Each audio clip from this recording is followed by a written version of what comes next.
Good day, everyone. I go straight to the summary.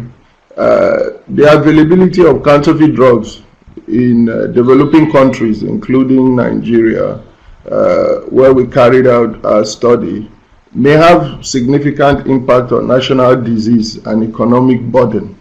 There's, in addition to this, low awareness of the problem of counterfeit medicine, and this can further worsen the public health crisis of this issue we're discussing. Knowledge, attitude, and practice regarding counterfeit drugs are undermined and given less concern in the area of research. As a matter of fact, most studies look at incidents of counterfeit drugs and so on, but few go beyond that to looking at the precursors of the problem. No sufficient research is dedicated to understanding the problem of drug counterfeiting in developing countries, including Nigeria, especially from the consumer perspective. Most of the studies will look at the drug distribution chain. Few studies look from the consumer's perspective. Statement of problem. 10% of prescription drugs sold worldwide, research will tell us, are counterfeit, fake, or contaminated. And especially in parts of Africa and Asia, this figure goes even higher, above 50%. In 2002, 70% of drugs in Nigeria, according to WHO, were fake or substandard, while in the same year, 41% of drugs in Nigeria were said to be counterfeit by the drug regulatory body in Nigeria called NAFDAC. In order to understand why drug consumers engage in counterfeit drug purchase, we employed Adzen's theoretical framework on planned behavior. And according to this theoretical framework for planned behavior, behavioral actions can be predicted from an individual's intention and plan to carry out such behavior, as in this case, purchase of counterfeit drugs. So we were looking at individuals' tendency. What are the factors that influence the individual's predictable tendency to purchase and assess counterfeit drugs? You have on the slide right now what we put together to show how this theory is articulated as far as behavioral intention to purchase counterfeit drugs is concerned. Now, if I can quickly draw, you have the precursors for attitude, and it includes price, quality, perceived risk aversion, product attributes, and so on. These are all under attitudes towards purchasing counterfeit drugs. And the study looked at these, correlating it with the intention to purchase counterfeit drugs. You also have normative beliefs and motivation to comply under subjective norms, leading to the same behavioral intention to purchase counterfeit drugs. And of course, you have accessibility, availability, and affordability under motivation to purchase counterfeit drugs, leading to the intention and subsequently the actual action by consumers to purchase counterfeit drugs. All of these were articulated in our questionnaires, as we would see as I move on. So the study is a cross-sectional study under methods, and for our literature search, we use databases such as PubMed, British Medical Journal, Google Scholar, and so on. And we searched under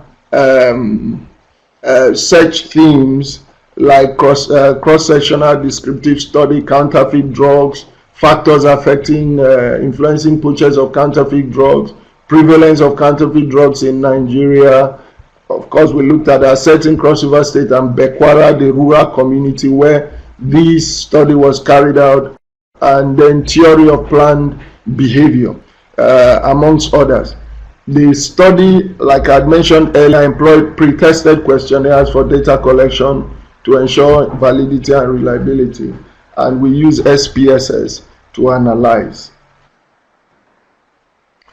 These are some of the results, as you can see in the slides. The mean age was about 30 years, and we had about 58% of the respondents as males and 41% as female.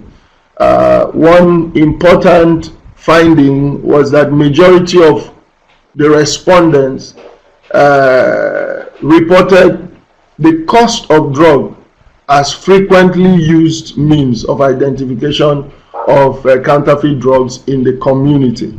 So amongst other means of identifying drugs, majority were found to employ the cost of the drug as their own key means of identifying fake drugs or counterfeit drugs.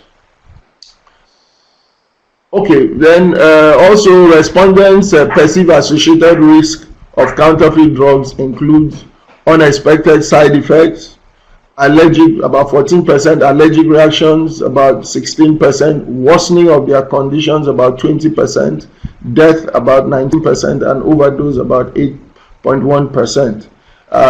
And then our correlation analysis gave us a coefficient of 0.64, relating behavioral intention and attitude, as the diagram I had shown earlier linked up to, from the behavioral attitude. If I can go back briefly to recall that diagram to your mind, linked attitude with intention to purchase fake drugs. So there was a correlation looking at all of this. Okay.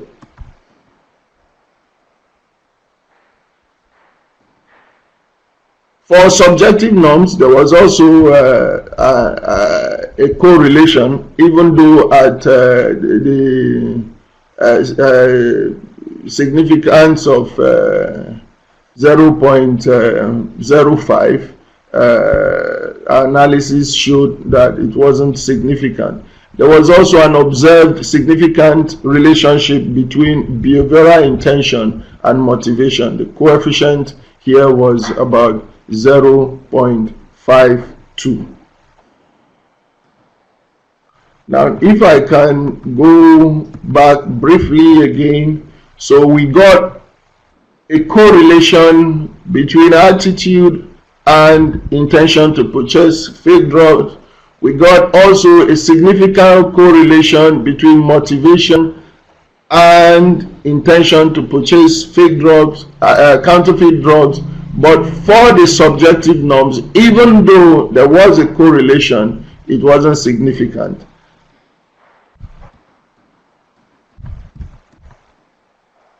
You have some of our references there.